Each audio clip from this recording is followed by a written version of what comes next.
एकदमै म एकदमै एक्साइटेड छु आज। यस्तो छ यस्तो छ अब यस्तो छ अब 6 महिना पछि यस्तो छ अहिले। Oh my god! Wow!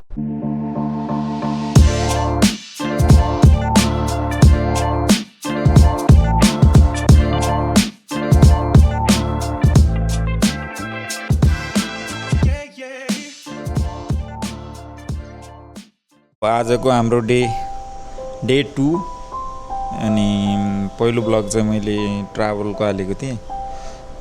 आज चाहिँ अलिकति अब फ्रेस भइरहेछ अनि एउटा भिडियो यसो क्यामेरा उठाएर एउटा भिडियो बनाऊँ न भन्ने जोस चलेको छ। सो आज चाहिँ मसँग अमर भाइ छ अनि म र अमर भाइ भएर आज हामी चाहिँ एउटा खासमा यहाँदेखि हाम्रो टुर हुँदैछ। आज सुटिङ हेर्न गइरहेछौँ हामी, एउटा सर्ट फिल्मको सुटिङ हुँदैछ अनि यहाँदेखि हामी अशोक पिलर जानेछौँ। अशोक पिलरबाट अनि त्यता जानेछौँ। सो के छ त केटा, एक्साइटेड छ नि? नमस्ते। एकदमै म एकदमै एक्साइटेड छु आज। हैन सुरुमा ड्रेसमा टक्क हामी अहिले जान्छौँ अशोक पिलरबाट टक्क आएर के छ अरे त्यो एउटा सुटिङ छ अरे सर्ट मुभीको कस्तो हुँदो रहेछ। फर्स्ट टाइम सुटिङ सेटमा म सुटिङ हेर्न जाँदैछु। So I am so happy. अनि त्यही हो कुरा खास चाहिँ। ब्याकग्राउन्ड चाहिँ इग्नोर गरौँ किनभने यहाँ कपडा सबै सुकाएको छ, बाहिरपट्टि अलिकति काम नलागे भएर। यस्तै त हो घरमा, सबै अर्गनाइज्ड हुँदैन। अनि आज चाहिँ खासमा हाम्रो अमर भाइलाई चाहिँ बिहानको चाहिँ ब्रेकफास्ट खुवाइदिएको होइन, अलिकति डाइट एकदम पखाला चल्यो भन्दैछ, पचाउन सकेन अरे भाइले। अनि के भयो अरे तेरो आजको? हिजो मैले उताबाट दाइले ड्राई फ्रुट लैजानुपर्छ भनेर ज्यान बनाउनुको लागि ड्राई फ्रुट, काजु, मगज सबै कति 10 थरी ड्राई फ्रुटहरू लिएर आएको। आज दुधमा भिजाएर बिहान खाइदिएको। मेरो त पेट पोलेर फर्स्ट टाइम भएर होला कस्तो अर्कै फिल भएको, एकदमै बोमिट उल्टी आउला जस्तो भएको, एकदम पचाउनै नसक्यो। अनि कस्तो फिल भइरहेछ त अहिले? बिहान चाहिँ यस्तो प्रोटिन हालेर खाँदाखेरि पुरा जिउ नै पुरा तातिरहेको छ, एकदम हिट भइरहेको म एकदम हुन्छ नि। खै ज्यान कस्तो छ अहिले? एकदम हिट भइरहेको छ के ज्यान एकदम यस्तो छ। अब 6 महिनामा चाहिँ ज्यान बनाउनु पऱ्यो र भाइलाई। अनि त्यही भएर चाहिँ उसले चाहिँ फेरि मेरो भाइ छ विष्णु, अनि उसको चाहिँ ज्यान देखेर अनि उसले के गरेको थियो भने उसले रेसिपी दिएको उसलाई कसरी मोटाउने छिटो भनेर। अनि आज त्यो यस्तो छ। अब 6 महिना पछि यस्तो छ अहिले। अब यो भ्लगमा एउटा होस्, अब 6 महिना पछि यस्तै देखाउँछु फेरि यही हात होइन कस्तो हुन्छ। ल ठिक छ, टार्गेट त राम्रो छ। त्यो टी सर्ट चाहिँ भरिनु पऱ्यो नि त, टी सर्ट फुल हुनु पऱ्यो, हात चाहिँ टी सर्ट फुल हुनु पऱ्यो। सो यस्तै छ गाइज। आज चाहिँ अब हामी ब्रेकफास्ट गरेर बिहान उठेर दाजुभाइ अब टक्क हिजो मामाले मेसेज गर्नुभएको थियो आज आउनुहुन्छ भने आउनु होला भनेर। सो आज हामी त्यता जाँदैछौँ घुम्नको लागि।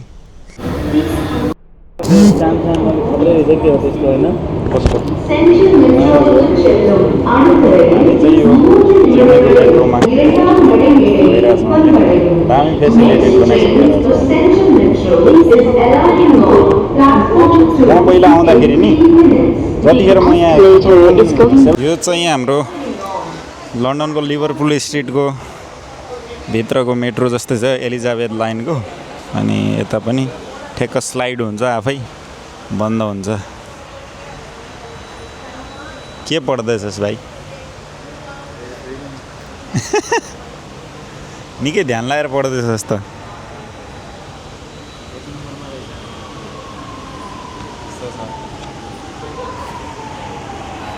ट्रेन आयो, हामी ट्रेनभित्र चढ्यौँ। हामी चाहिँ खासमा अहिले यहाँनिर छौँ, त्यताबाट त्यो एरोनिर त्यहाँनिर चाहिँ पुग्छौँ हामी। लगानी छ नि त भाइ। के लाग्छ तँलाई चाहिँ? एकदम खतरै विकास भएको छ। विकास भएको छ। यस्तो हो त हाम्रो नेपालमा खै अब त्यो त अब सम्भवै छैन जस्तो लाग्छ मलाई। अब गाडी मोटर कुद्ने बाटो त बनाउन सकेको छैन राम्रोसँग। अब यसरी तल जमिन मुनि कुद्ने मेट्रो होइन त्यो बनाउन अन्डरग्राउन्डमा तल बनाउन त सम्भवै छैन। ग्राउन्ड हो यो। फेरि यतापट्टि चाहिँ ट्रेन आउँदैछ, यतापट्टि हामी हिँडिरहेछौँ। गाह्रो छैन। एयरपोर्ट जाने ट्रेन। आज चाहिँ हामी यो सुटिङ रुमको टुर गर्दैछौँ होइन। सुटिङ घर सर्ट फिल्म सुट हुँदैछ।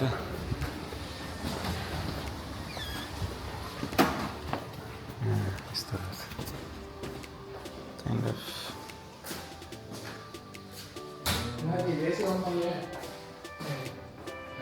यस्तो छ दामी। कस्तो लाग्यो त भाइ?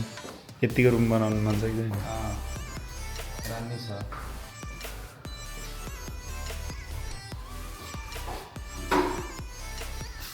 दामी छ यो पुरै यत्रो बङ्गला, पुरै सबै यत्रो बङ्गला सुटिङको लागि रहेछ होइन।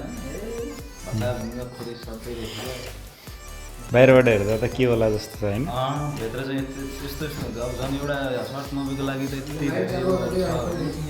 एउटा फिल्म बनाउनु चाहिँ कति लाग्छ होला कि।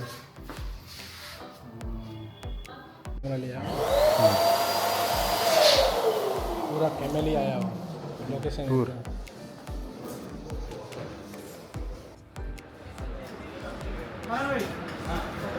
सो हामीलाई चाहिँ अहिले भोक लागेर बिरयानी आइसकेको छ।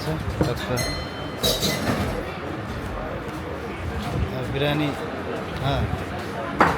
आपको नहीं देखा बस। सो बिरयानी आइसकेको छ। अब चाहिँ छिटो छिटो तातो बिरयानी खानुपर्छ। टक्क चिकन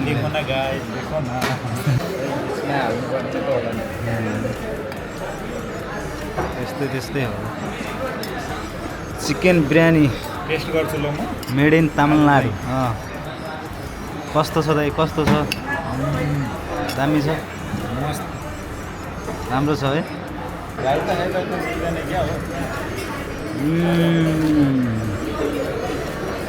ठिक छ। यहाँभित्र ओन्ली खालि मात्रै बिरयानीको मात्रै रहेछ। बिरयानी मात्रै पाउँदो रहेछ। आज दाइ अङ्कल काकाहरू घरबाट आउनुभएको छ। दाइसँग धेरै 3-4-5 महिनापछि भेट भएको छ दाइसँग। गाइस के गर्ने, चेन्नईको टावर पार्कमा छौँ हामी है। त्यही बनायो हो। अहिले के भन्नु त्यो उदो छ। ठिकै छ। अब दाइ 2-4 दिनको लागि अब भोलि पर्सि अब फेरि फिर्ता हुने नेपालतिर। त्यही भएर आज रमाइलो हामी टावर पार्कतिर। यहाँ पछाडि हाम्रो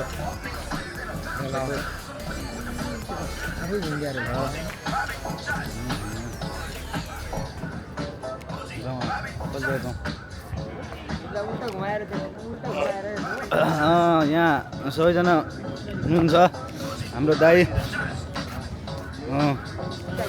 अङ्कल दाजु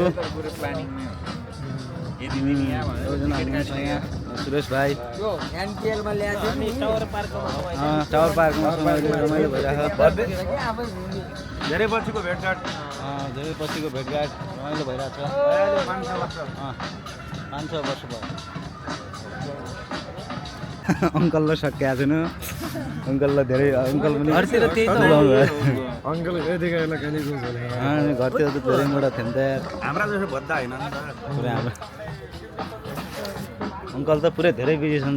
अस्ति कहाँ बिरगाँडा खैको बर्थडे पार्टीमा धेरै रमाइलो अद्दो लाग्थ्यो।